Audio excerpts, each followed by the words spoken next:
I'm Mackenzie, 34, and last month I became a millionaire overnight with a lottery ticket I bought on a whim. When I refused to give half to my sister Brooke, my parents' golden child, all hell broke loose. Nothing prepared me for walking into my apartment and finding my mother burning my lottery check while my father coldly stated, "If you won't share, you won't get a penny." But their smug faces turned to shock when I burst out laughing. Before I tell you why, let me know where you're watching from. Hit that subscribe button and settle in because this family drama has a twist they never saw coming. Growing up in our middle-class suburban home in Ohio wasn't exactly the picture-perfect childhood you'd see in family sitcoms. From the moment my sister Brooke was born when I was 6, it became painfully obvious who the favorite child was. While most parents try to hide their preferences, mine never bothered with such pretenses. When Brooke wanted dance lessons, they found the money. When I needed a graphing calculator for advanced math, I worked extra shifts at the local grocery store. Brooke's artwork was prominently displayed throughout the house. My academic achievements were met with casual nods. "That's nice, Mackenzie, but did you see what Brooke made today?" Don't get me wrong, my parents weren't monsters. They provided the basics and occasionally showed genuine interest in my life. But the imbalance was constant and undeniable. As we grew older, the pattern continued. Brooke dropped out of college to find herself, and my parents supported her financially through 3 different majors and 5 career changes. Meanwhile, I worked through school, maintained a scholarship, and still graduated with substantial student loan debt. By the time I reached my 30s, I'd built a decent life for myself. I had a steady job as a marketing coordinator for a healthcare company, a small but comfortable 1-bedroom apartment, and enough savings to occasionally treat myself to dinner out or a weekend trip. I wasn't wealthy by any means. Student loans still consumed a significant portion of my monthly budget, but I was proud of my independence. That Tuesday started like any other. I stopped for gas on my way home from work, mentally calculating how much I could afford to put in the tank until payday. While paying, I impulsively added a lottery ticket to my purchase. I rarely played, maybe 2 or 3 times a year when the jackpot made headlines. But something compelled me that day.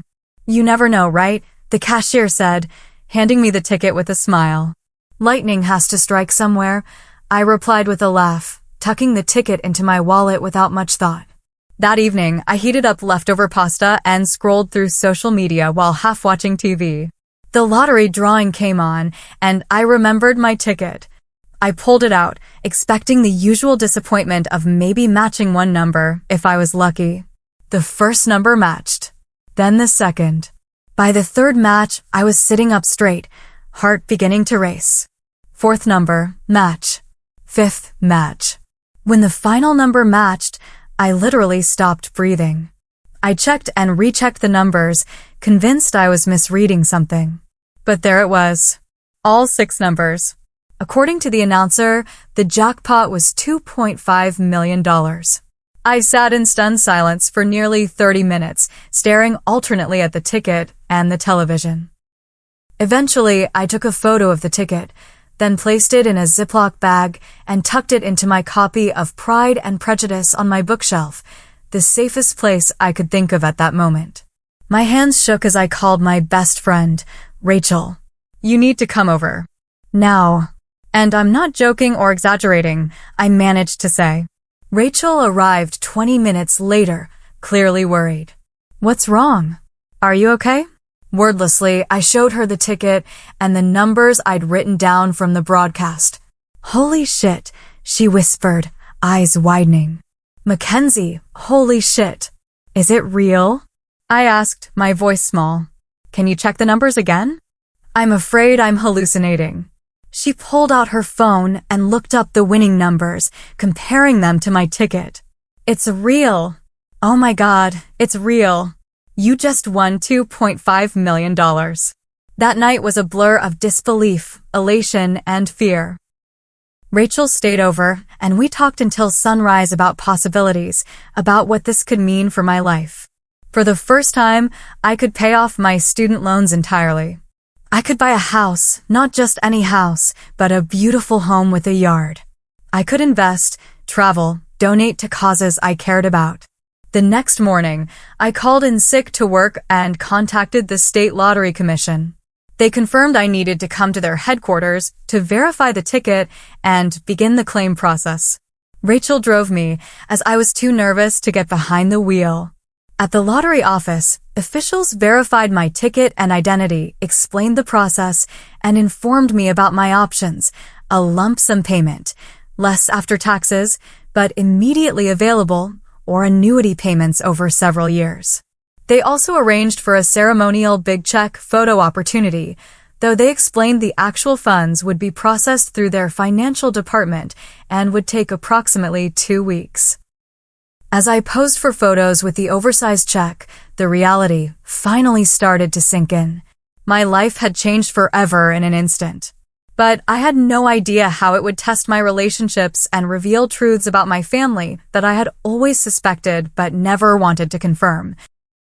With the initial verification complete and the ceremonial photos taken, I returned home with a folder full of paperwork, a copy of the novelty check for my records, and a head spinning with possibilities. The lottery officials had strongly advised keeping my windfall private until the funds were secured and proper financial and security measures were in place. Winners often find themselves besieged by long-lost relatives, investment opportunities, and charity cases, the lottery representative had warned. Consider carefully who you tell and when. I knew she was right, but I also felt a strange obligation to tell my family. Despite our complicated relationship, they were still my parents. And despite the favoritism, Brooke was still my sister. Part of me, a part I'm not proud of, also wanted them to see that I had succeeded in this unexpected way. Maybe now they would finally see me. After a few days of deliberation, I decided to share my news during Sunday dinner at my parents' house, a monthly tradition I maintained more out of duty than enjoyment. I arrived early, helping my mother prepare the meal while mentally rehearsing how I would tell them. "You seem different today," my mother observed, eyeing me as she chopped vegetables. "Did something happen at work?" "You could say something happened," I replied, unable to suppress a small smile. "But let's wait until everyone's here." My father joined us, asking about my apartment's persistent plumbing issues, problems I would soon be able to leave behind forever. When we sat down to eat, I took a deep breath and decided it was time. "I have some news," I began, my heart pounding. "Something pretty incredible happened last week. I won the lottery." My parents stared at me in disbelief. "The lottery?" my father repeated. "Like $20? "No," I said, my voice steadier than I expected. "The state lottery."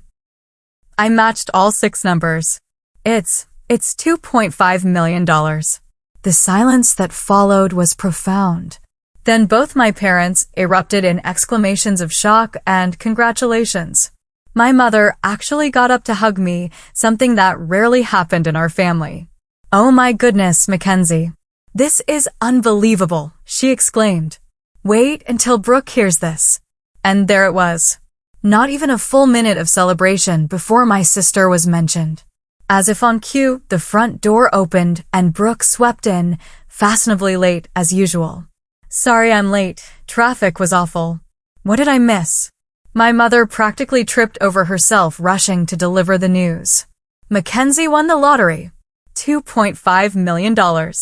Brooke's expression shifted rapidly from surprise to excitement to something more calculating. She hugged me with unusual enthusiasm. "That's amazing, Mac. We're going to have so much fun with this." I felt a knot forming in my stomach at her use of we. Before I could respond, my father chimed in. "This is perfect timing, actually. Brooke, tell your sister about your situation." Brooke at least had the decency to look slightly embarrassed. "It's not a big deal, really. I'm just in a bit of a financial bind with the business." The business was her latest venture, an online boutique selling overpriced bohemian clothing that she'd started 6 months ago after abandoning her job at a marketing firm. I'd already heard from my parents that it wasn't going well. "It's more than a bit of a bind," my father corrected. The credit card debt alone is nearly $30,000, and then there's the inventory loan. Dad, please, Brooke interrupted, shooting him an annoyed look before turning back to me with a practiced smile. But hey, that's not important right now. This is about your amazing news. Though, I mean, if you were thinking about helping family, I wouldn't say no. I sat there, food forgotten, as I processed what was happening. Not a single question about how I felt about winning. No inquiries about my plans or dreams. Just an immediate pivot to how my windfall could solve Brooke's problems. I haven't even received the money yet, I said carefully.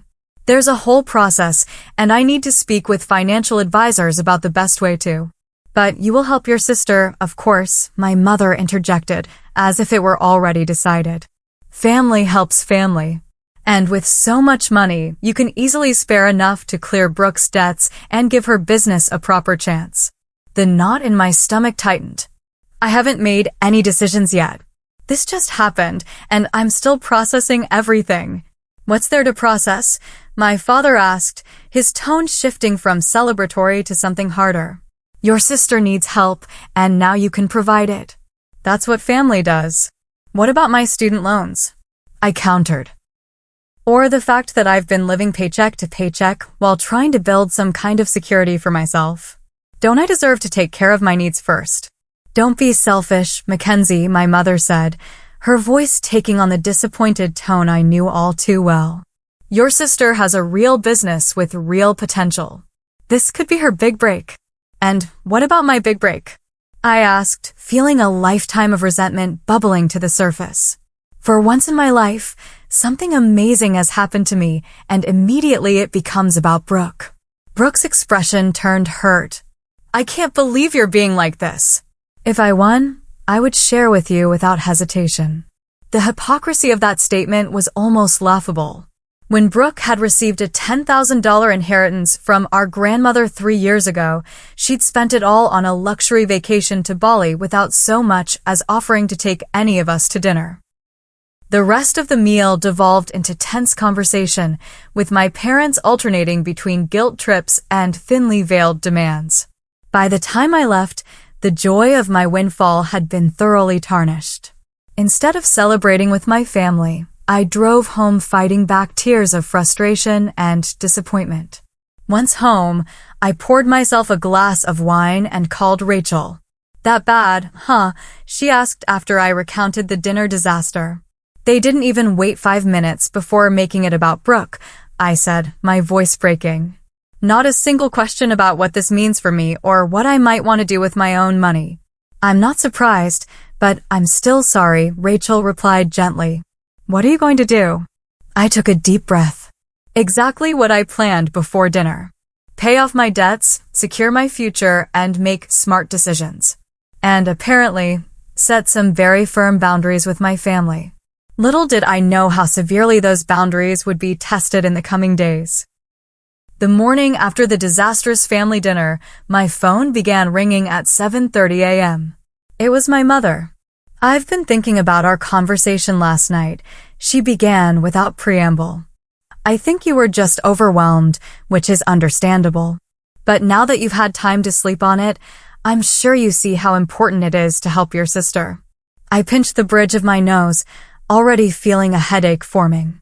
Mom, it's not even 8 o'clock and I'm getting ready for work. Can we talk about this later? What's there to talk about? This is what family does, Mackenzie.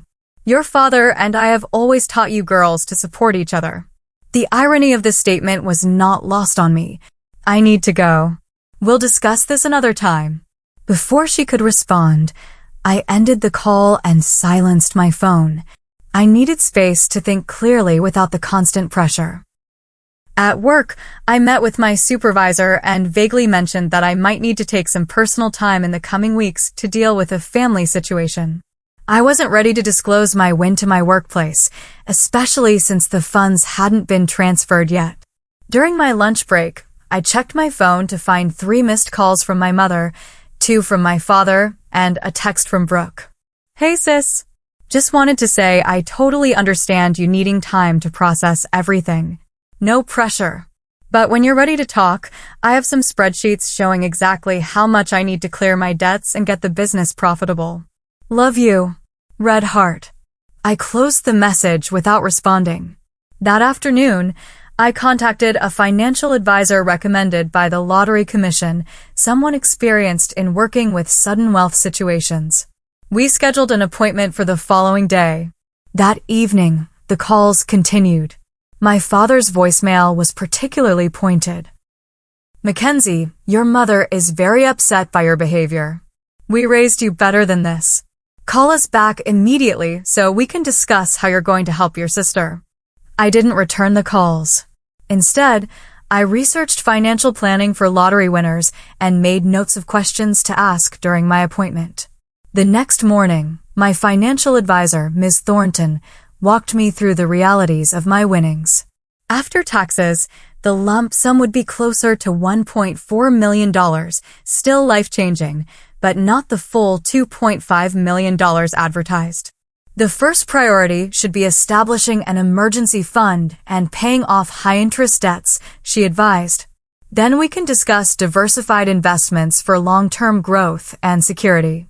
When I mentioned my family's expectations, she frowned. Unfortunately, this is very common with lottery winners. I always advise my clients to establish clear boundaries early. Any gifts to family should be carefully considered and formally documented to avoid ongoing expectations. I left her office with a preliminary financial plan and a stronger resolve to protect my newfound security. But my family wasn't making it easy. That evening, I received a group text from my mother, including both my father and Brooke. We're all getting together tomorrow evening at 7 to discuss the family financial plan now that Mackenzie has come into this blessing. Mackenzie, please bring whatever paperwork you have so far so we can understand the timeline. I stared at the message in disbelief. The audacity of scheduling a family financial plan meeting without even consulting me was staggering. I replied simply, I won't be attending. My financial decisions are my own to make. The response was immediate and heated. My father called, and when I didn't answer, he left a voicemail. Your behavior is completely unacceptable. After everything we've done for you, this is how you repay us? By turning your back on your own sister when she needs help? I'm extremely disappointed in you. The barrage continued through the next day. Brooke tried a different approach, sending a long emotional text about how her business was her dream and how with just a small portion of my winnings, she could make it successful and pay me back someday. Meanwhile, I returned to the Lottery Commission to finalize my decision to take the lump sum payment. I participated in the official big check ceremony for their press materials, holding the oversized novelty check while cameras flashed. The lottery officials again reminded me that the actual funds would be processed within 2 weeks. After the ceremony, I stopped by a secure post office box I had rented and deposited the ceremonial check along with copies of all my lottery documentation. The originals were stored in a safe deposit box at my bank. I was taking no chances with these important papers. When I arrived home that evening, I found my parents and Brooke sitting in their car outside my apartment building. My stomach dropped as I parked and reluctantly approached them. We need to talk, my father said firmly. Since you wouldn't come to us, we've come to you. I glanced around the parking lot, aware that this was not a conversation I wanted to have in public. Fine, but I have nothing new to say. Once inside my small apartment, the tension was palpable. My mother immediately began examining the space with thinly veiled disapproval, while my father positioned himself commandingly in the center of the living room. Brooke perched on the edge of my couch, looking uncomfortable but determined. This has gone on long enough, my father began. You've had time to process your good fortune, and now it's time to discuss how this will benefit the family. Specifically, my mother added, how much you'll be giving to Brooke to clear her debts and properly fund her business. I took a deep breath. I've thought about this a lot, and I've decided that I need to secure my own future first. I have student loans to pay off, retirement to plan for, and student loans, my father interrupted incredulously. You're going to be a millionaire. Who cares about student loans? I do, I replied firmly. I've worked hard to stay afloat with those payments for years. And the money isn't as much as you think after taxes. But still plenty to help your sister, my mother insisted. Brooke leaned forward. Mac, I only need about $80,000 to clear everything and have a proper marketing budget. That's nothing compared to what you're getting. $80,000 is not nothing, I countered. And what happens when that runs out? Will you need another infusion of cash in 6 months? That won't happen, Brooke insisted, though her eyes slid away from mine. This is different. I just need a proper chance. Like the proper chance you had with graphic design? Or interior decorating? Or becoming a yoga instructor? I couldn't keep the bitterness from my voice. Each time, Mom and Dad supported you financially, and each time, you abandoned it when it got difficult. That's enough, my father said sharply. Your sister is trying to build something of her own. All she needs is adequate capital, which you now have in abundance. This is about family responsibility, Mackenzie. Where was this family responsibility when I was working 2 jobs to pay for college? I asked, years of resentment finally spilling over. Where was it when I needed help with the down payment for a car so I could get to work? You've always had different standards for Brooke and me. That's not true, my mother protested weakly. It is true, and we all know it, I said, my voice trembling slightly.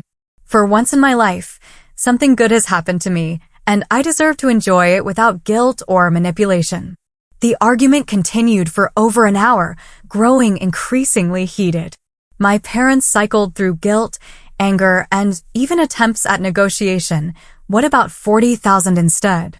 Brooke alternated between playing the victim and making veiled accusations about my character. Finally, emotionally exhausted, I asked them to leave. I've made my decision. I won't be bullied or manipulated into changing my mind. My father's face hardened. If this is your attitude, don't expect to remain part of this family. The words hit like a physical blow, but I stood my ground. If your acceptance is conditional on me giving away my financial security, then maybe that's for the best.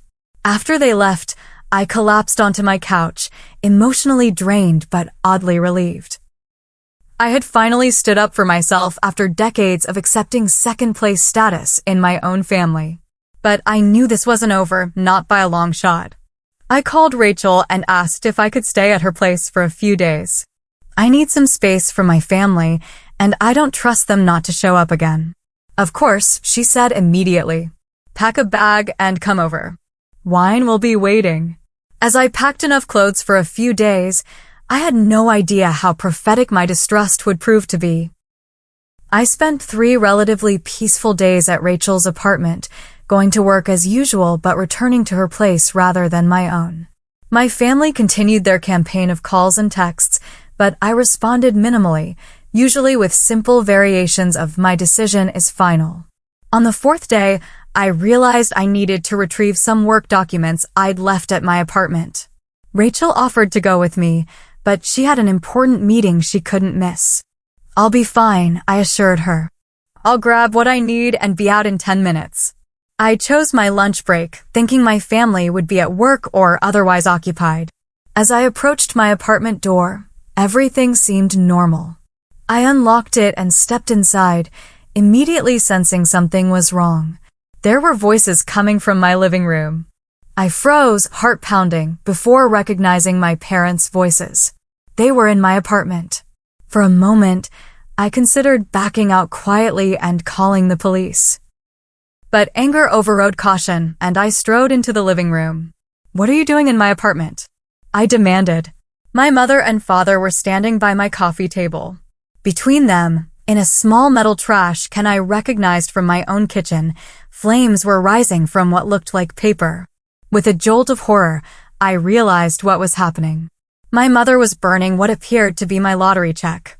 My father turned to me, his expression cold and determined. If you won't share, you won't get a penny. I rushed forward, but the damage was already done. The paper was mostly ash now, flames consuming what little remained. My mother stepped back, a look of grim satisfaction on her face.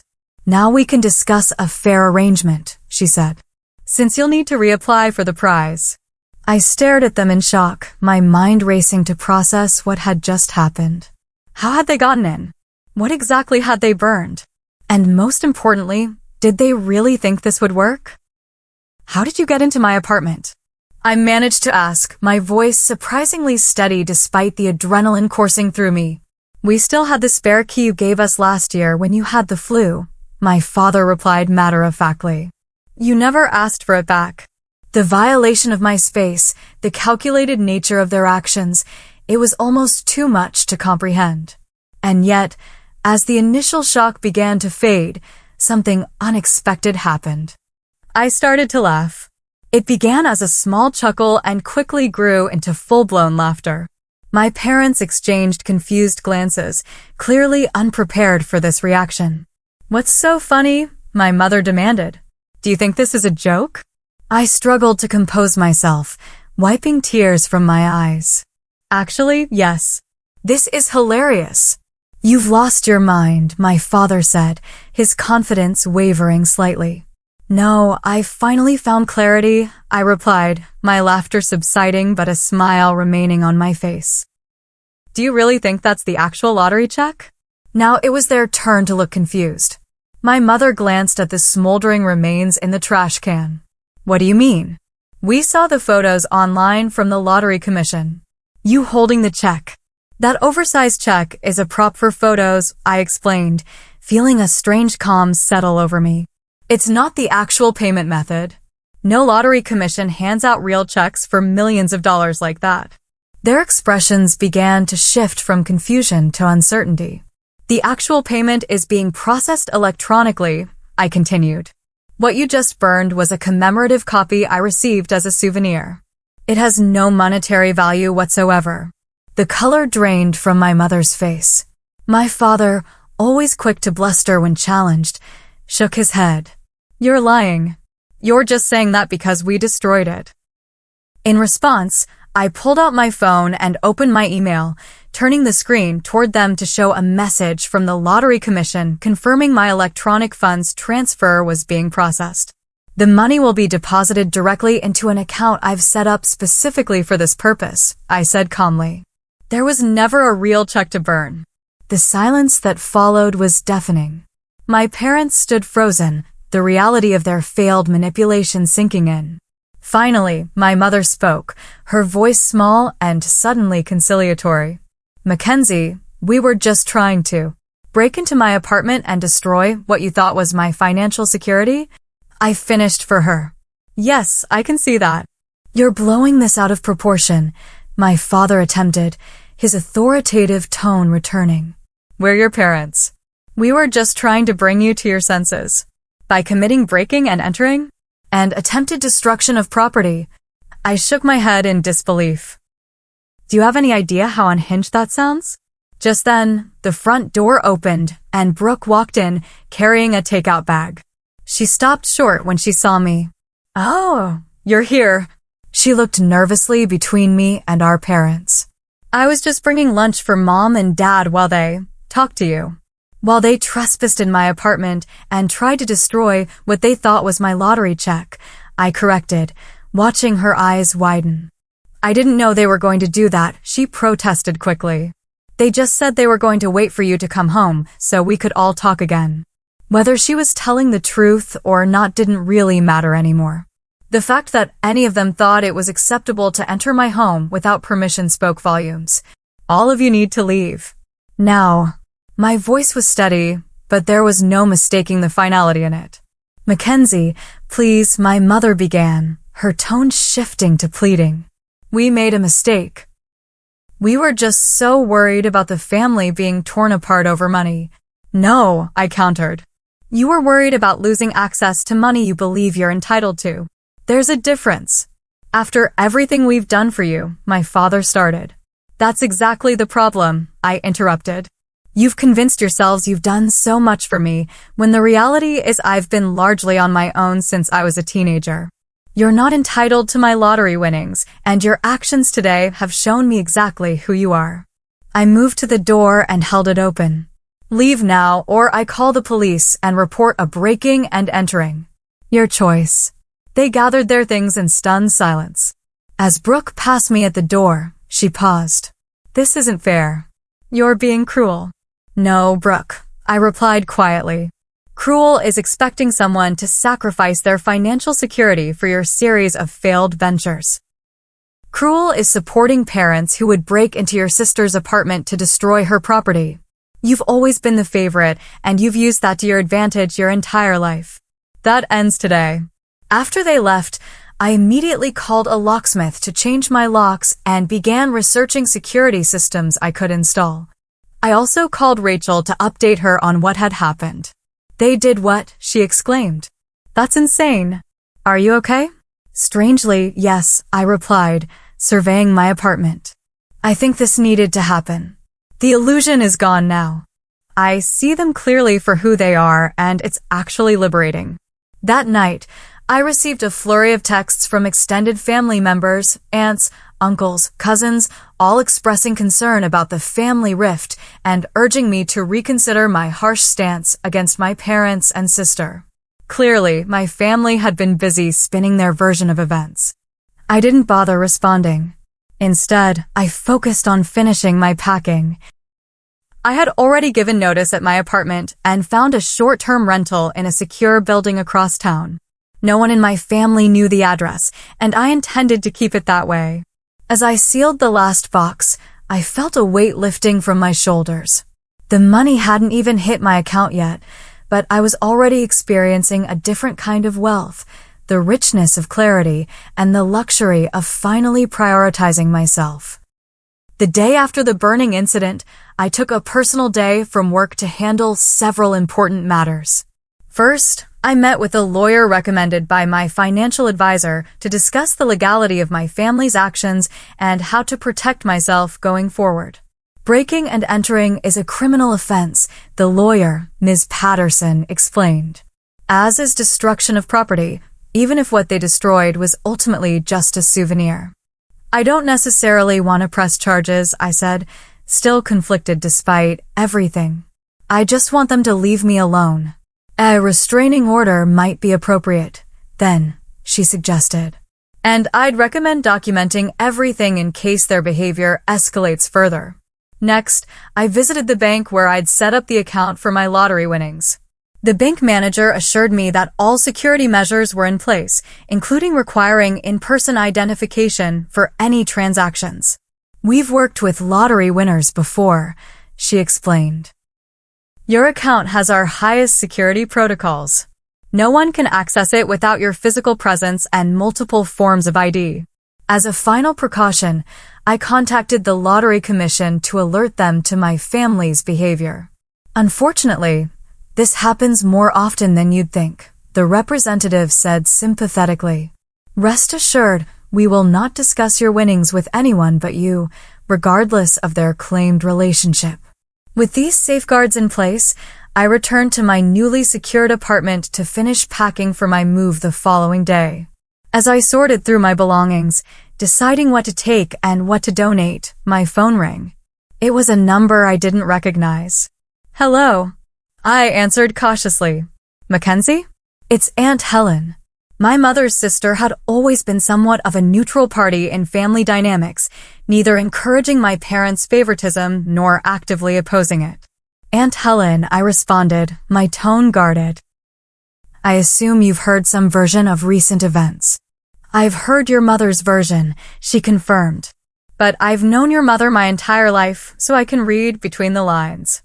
What really happened? Something in her voice, a genuine concern without judgment, prompted me to tell her everything, from the lottery win to the breaking and entering to the ceremonial check burning. When I finished, she was silent for a moment. They broke into your apartment and burned what they thought was your check, she finally asked, her voice a mixture of horror and disbelief. Yes, I confirmed. And they seemed to genuinely believe that would somehow force me to share the money with Brooke. Good Lord, she muttered. I knew your mother could be dramatic, but this is criminal behavior. The irony is, there was never an actual check to burn, I explained. The lottery doesn't work that way. The giant check from the ceremony is just for publicity photos. The real payment is processed electronically. Aunt Helen gave a short, incredulous laugh. So they committed a crime for absolutely nothing? Essentially, yes. Despite everything, I found myself smiling at the absurdity of it all. The look on their faces when I explained that to them. I can imagine, she said. Listen, Mackenzie, I'm sorry this happened to you. And I'm sorry that your win has been tainted by all this ugliness. You deserve to enjoy your good fortune without this drama. Her understanding was unexpected and touching. Thank you, Aunt Helen. That means a lot. For what it's worth, she added, your mother has been calling everyone in the family trying to rally support for her side. But after hearing what really happened, I think you'll find most of us are appalled by their behavior. After we hung up, I felt a small measure of relief knowing that at least some of my extended family understood the reality of the situation. The next day, as professional movers loaded my belongings into their truck, my phone began ringing repeatedly. It was my parents. After the 5th call in 10 minutes, I finally answered. What do you want? I asked, my patience exhausted. We need to talk, my father said, his tone notably less commanding than usual. Your mother and I have been discussing things, and we realize we may have overreacted. Overreacted. I repeated incredulously. You broke into my apartment and tried to destroy what you thought was my financial security. That's not overreacting, that's criminal. We were upset. My mother chimed in from what must have been speakerphone. We weren't thinking clearly. But we're your parents, Mackenzie. Surely we can move past this misunderstanding. This wasn't a misunderstanding, I corrected her.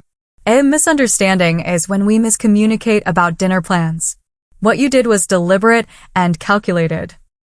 The point is, my father interjected, we want to apologize and start fresh. Family is more important than money. I agree completely, I replied. Which is why I was so shocked that you were willing to destroy our relationship over money that isn't even yours. There was an uncomfortable silence before my mother spoke again. Brooke is very upset. She feels like you're punishing her for our actions. I sighed, watching as the movers carried out the last of my boxes. I'm not punishing anyone. I'm protecting myself from people who have demonstrated they don't have my best interests at heart. So what now? My father asked. You're just going to cut us off completely? For now, yes, I said firmly. I need time and space. I've arranged for my mail to be forwarded, and I'm moving today. Please don't try to contact me for a while. I'll reach out if I'm ready. You can't just disappear, my mother protested. We're your family. Family doesn't break into each other's homes and destroy their property, I reminded her. I have to go now. As I ended the call, a text came through from Brooke. I know you're angry, but you're being unfair. I had nothing to do with what Mom and Dad did. Call me when you stop being so selfish. The lack of self-awareness was staggering. I blocked her number without responding. That afternoon, as I was settling into my new apartment, a modern one-bedroom in a secure building with a 24-hour doorman, I received an email notification from my bank. The lottery funds had been deposited. It was official. I was now a millionaire. I sat on my new couch, surrounded by half-unpacked boxes, and allowed myself a moment to truly feel the significance of this change in my life. Despite all the family drama, despite the betrayal and hurt, this was still an incredible blessing. My phone buzzed with a text from Rachel. All settled in? How's the new place? It's perfect, I replied. And the money just hit my account. Champagne time, she responded immediately.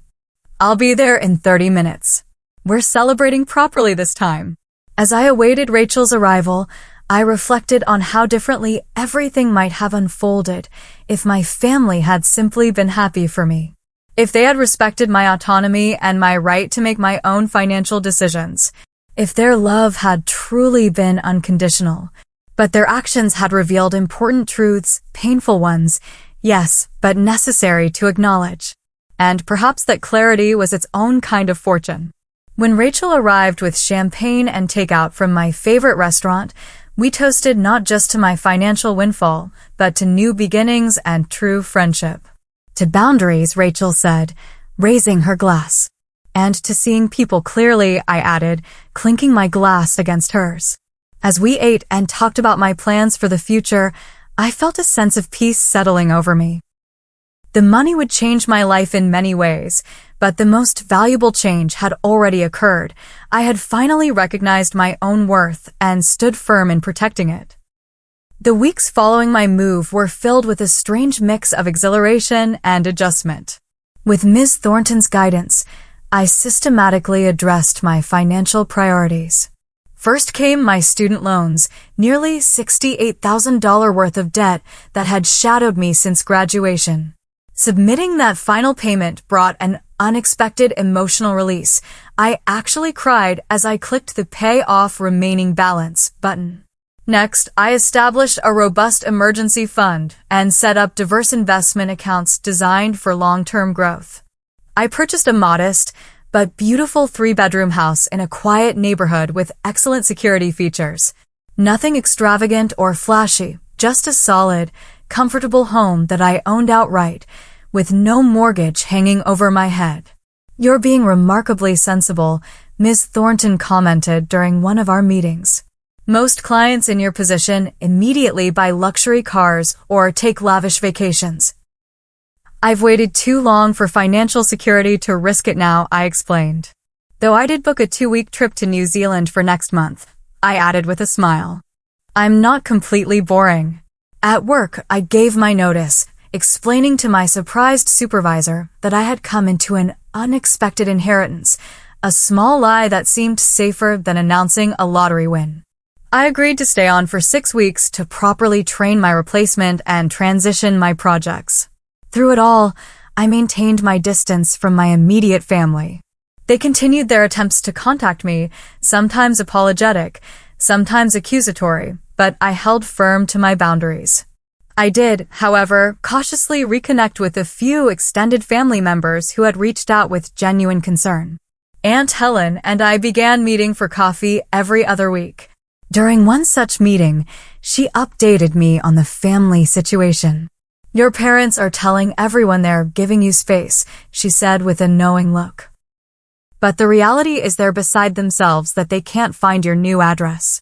Have they shown any real remorse?" I asked, though I already knew the answer. She shook her head. "They're convinced they were justified in trying to help you see reason. Your mother actually said they did it because they love you too much to let you make such a selfish mistake." I sighed. "And Brooke?"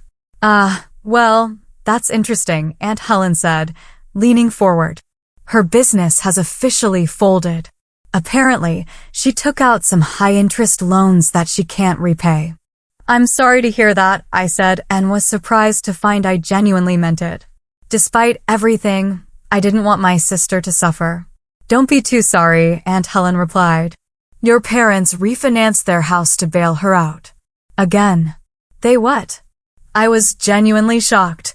My parents were in their early 60s and had been planning to retire in the next few years. That's their retirement security. "I know," Aunt Helen said grimly. I tried to talk them out of it, but they insisted Brooke had no other options. She could get a job like everyone else, I pointed out. "That's what I said. But you know how they are with her. Always the exceptional child who deserves exceptional support." The conversation left me troubled. While I had maintained my boundaries, I didn't wish financial hardship on my parents. I decided to consult with Ms. Thornton about potentially setting up a small retirement fund for them, not now, but perhaps in the future when emotions had settled. Meanwhile, I was discovering the joy of financial freedom coupled with purpose. With Ms. Thornton's help, I established a modest foundation focused on providing financial literacy education to young adults. I partnered with local community colleges to offer workshops on budgeting, understanding credit, and basic investing principles, all the knowledge I had struggled to acquire on my own. I also made anonymous donations to causes I cared about, a shelter for domestic violence survivors, the public library that had been my sanctuary growing up, and a scholarship fund for first-generation college students. These acts of giving brought me more satisfaction than any luxury purchase could have. I wasn't just changing my own life, I was creating ripple effects that might change others' lives too. Rachel remained my steadfast supporter through all of these transitions. When I confessed my guilt about not helping Brooke despite having the means to do so, she provided a valuable perspective. Your sister doesn't need a bailout. She needs to learn consequences, Rachel pointed out. If you step in now, you're just replacing your parents as her safety net. Nothing will change. I know you're right, I sighed. But I still feel this nagging guilt. That's because you're a good person, Rachel said firmly. But being a good person doesn't mean being a doormat. You can be generous without being exploited. About 3 months after the burning incident, I received an unexpected email from Brooke. Unlike her previous messages, this one seemed more reflective. I've been doing a lot of thinking about everything that happened. I realize now how entitled I must have seemed about your lottery win. The truth is, I was desperate. My business was failing and I was too proud to admit it. That doesn't excuse my behavior or mom and dad's, but I wanted you to know that I understand better now why you reacted the way you did. I miss my sister. I read the email several times, trying to gauge its sincerity. Was this a genuine moment of growth for Brooke, or another manipulation tactic now that her financial situation had deteriorated? After careful consideration, I replied with a brief but not unkind message. Thank you for your email, Brooke. I appreciate your reflection on what happened. I'm still processing everything and need more time before considering any kind of reconciliation. I hope you're finding your way forward. Her response came quickly. I understand. For what it's worth, I've finally taken a regular job, assistant manager at Riverside Cafe. It's not glamorous, but it's stable. Take all the time you need. I'll be here if you're ready. This small evidence of Brooke taking responsibility for her own financial situation was the first positive sign I'd seen. While I wasn't ready to fully reconnect, it left me open to the possibility that genuine change might be possible, eventually. As my new life took shape, I found myself experiencing a profound sense of peace. My days were filled with meaningful work through my foundation, enjoyable hobbies I'd never had time for before, and genuine connections with friends and the extended family members who respected my boundaries. The wealth hadn't changed who I was at my core. I still shopped sales and felt a twinge of guilt when splurging on expensive items. But it had removed the constant background anxiety about money that had been my companion for so long. More importantly, it had catalyzed a necessary transformation in how I viewed myself and my relationships. One evening, as Rachel and I enjoyed dinner on my new patio, she raised her glass in a toast. To the unexpected silver lining, she said. Without the lottery, you might never have seen your family so clearly or found the strength to prioritize yourself. I clinked my glass against hers, reflecting on the truth of her words. Sometimes the greatest gift isn't the money itself, I replied, but what it reveals about the people around you and about yourself. 1 year after the lottery, when that changed everything, I stood in the doorway of my home office, surveying the space I'd created for myself. Large windows overlooked a garden that was just beginning to bloom with spring flowers.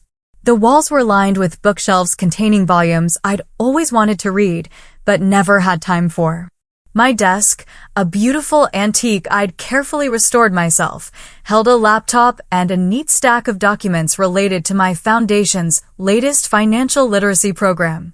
This room, like my new life, was entirely of my own making. Every element reflected my choices, my values, my vision, not those imposed by family expectations or financial limitations. It was a physical manifestation of the internal journey I'd undertaken over the past year. The path to healing hadn't been straightforward. There were days when I questioned my decisions, when the weight of family estrangement felt heavier than the relief of boundaries. There were nights when I dreamed about reconciliation scenarios, waking with a confused mixture of longing and resolve. My therapist, another investment in myself I'd made after the lottery, had helped me navigate these complex emotions. Healing isn't linear, she often reminded me. And establishing healthy boundaries with family doesn't mean you've stopped loving them. It means you've started loving yourself. That perspective had been crucial as I cautiously began reconnecting with certain family members. Aunt Helen remained a steady presence, providing updates about my parents and Brooke without pressure or judgment. Through her, I learned that my parents had finally paid off the refinanced mortgage, thanks to my father postponing retirement and taking on consulting work. Brooke, meanwhile, had maintained her job at the cafe and even received a promotion to manager. According to Aunt Helen, she had also joined a financial management group and was slowly working to repair her credit. These positive developments had eventually led me to accept an invitation to meet Brooke for coffee about 8 months after our estrangement began. We chose a neutral location, a quiet cafe halfway between our respective homes. The initial awkwardness had been palpable as we settled at a corner table, each of us careful with our words. "You look good," Brooke had said, studying me. "Happy?" "I am," I confirmed. "And you?" "Aunt Helen mentioned you're doing well at the cafe." A flash of the old Brooke appeared, a slight wince at the mention of her service industry job, but it quickly passed. "It's been a learning experience," she admitted. "Not what I envisioned for myself, but I'm good at it, surprisingly." We talked carefully around the edges of the past at first, focusing on present circumstances and neutral topics. But eventually, we had to address the elephant in the room. "I'm sorry," Brooke said suddenly, interrupting a safe conversation about a new restaurant in town. "Not just for what happened with Mom and Dad in the check. For everything. For always expecting to be bailed out. For never considering what you might need." The sincerity in her voice caught me off guard. "Thank you," I said simply, giving her space to continue. "When your money didn't materialize to solve my problems, I had to face some hard truths," she continued. "I've never had to deal with consequences before. Mom and Dad always fixed everything, and I let them because it was easier. It's a pattern that started when we were kids," I acknowledged. "It wasn't entirely your fault. But I participated in it," she countered. "And I benefited from it at your expense. I see that now." That first meeting had ended with a tentative hug and a promise to try again in a few weeks. We'd had several more coffee dates since then, each one a little more comfortable than the last. We weren't best friends, too much history stood between us for that, but we were finding a new, more balanced way to be sisters. My parents were a more complicated matter. While I'd exchanged a few brief emails with them, I wasn't ready for in-person contact. Their apologies still carried undertones of justification, suggesting they hadn't fully recognized the gravity of their actions or the patterns that led to them. "You'll know when or if you're ready," my therapist had assured me. And it's perfectly acceptable if that time never comes. That permission to prioritize my own well-being without guilt had been transformative. I'd spent so much of my life accommodating others' needs and expectations that establishing firm boundaries felt like learning a foreign language. But with practice, it was becoming more natural. The lottery money, while providing material security, had been merely the catalyst for this more profound personal growth. The true wealth I'd gained was in self-knowledge and self-respect. This perspective informed how I managed my financial windfall as well. Rather than defining myself by my bank account or allowing money to become my primary identity, I viewed it as a tool, one that could provide security, yes, but also one that could create positive impact. Through my foundation, I'd helped fund financial literacy programs that had reached over 500 young adults in the past year. The feedback from participants was often emotional. Many shared stories of being the first in their families to understand compound interest, investment basics, or the true cost of credit card debt. "You're not just teaching them about money," one community college partner had told me. "You're breaking generational patterns." That comment had resonated deeply with me. Breaking patterns. Wasn't that exactly what I'd done in my own life? As I moved from my office to the kitchen to prepare dinner, my phone buzzed with a text from Rachel. Just confirmed reservations for New Zealand 2.0 next month. Pack your hiking boots.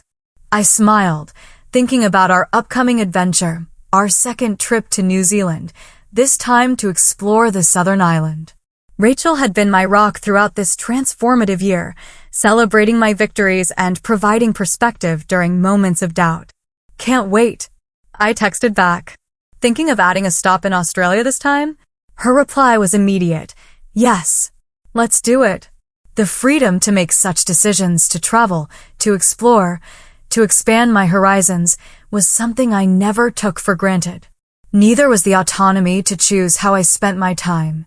In addition to managing my foundation, I'd started taking classes in furniture restoration, a hobby I'd always been interested in but never had time to pursue. My dining room table was currently covered with the components of an antique radio cabinet I was bringing back to life. As I prepared a simple but delicious dinner of salmon and roasted vegetables, I reflected on how my relationship with money had evolved. The initial panic about making mistakes with my windfall had given way to confidence in my careful decisions. The fear that wealth might change me fundamentally had been replaced by the understanding that it had simply revealed and amplified who I already was. Most importantly, I'd learned that financial wealth, while providing comfort and opportunities, wasn't the most valuable currency in life. Trust, respect, authentic connection, these were the true treasures, and they couldn't be purchased at any price. After dinner, I settled on my porch swing with a glass of wine, watching the sunset paint the sky in brilliant oranges and pinks. A year ago, I couldn't have imagined the life I now lived. Not just because of the financial changes, but because of the emotional freedom I'd claimed. The lottery had given me $2.5 million, but my own choices had given me something far more precious, a life aligned with my values, relationships based on mutual respect, and the quiet confidence that came from knowing my own worth. For anyone watching this who might be struggling with family boundaries or finding their own voice, I hope my story encourages you. It's never too late to recognize your value and require others to respect it. The path isn't easy, but the peace waiting on the other side is worth every difficult step. If my journey has resonated with you, I'd love to hear your thoughts in the comments. Have you ever had to establish difficult boundaries with loved ones? What helped you find the courage to stand firm? Share your experiences below and know that your story matters too. Don't forget to subscribe if you'd like to hear more real-life stories like mine, and hit that like button if this resonated with you. Thank you for listening, and remember, sometimes the greatest twist in your story is the moment you decide to become its author.